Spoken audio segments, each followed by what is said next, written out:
I'm going to tell you a story about breaking the law.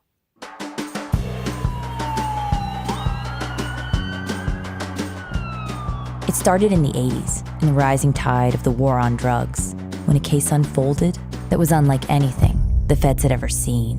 Investigators call it the largest domestic marijuana syndicate in American history. 70 people were indicted, 29 farms were busted, and by the U.S. government's count, 182 tons of marijuana were seized.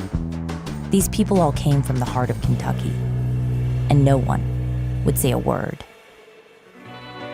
This is a story of farmers who grew acres of marijuana hidden across Kentucky bluegrass, a place forged by prohibition and poverty. Prohibition is a four-letter word here. By moonshining and rebellion. It really became a town of lawlessness.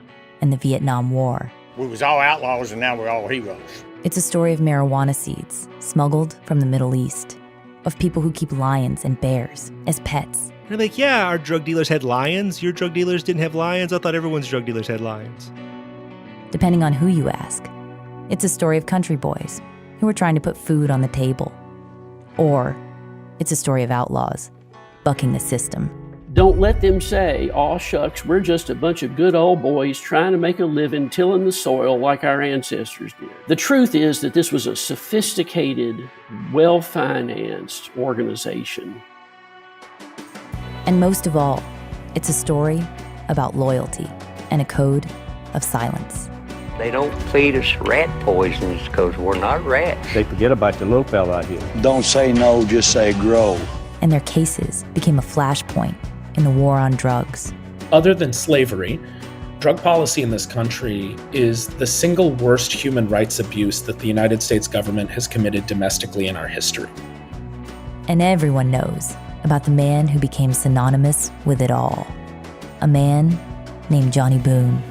Growing up, he was a legend to me. He was audacious. And that's why people have Johnny Boone bump stickers on their freaking car. This little town got stories everywhere. This is the story of one of the biggest domestic marijuana busts in American history. This is the story of the Cornbread Mafia. Coming soon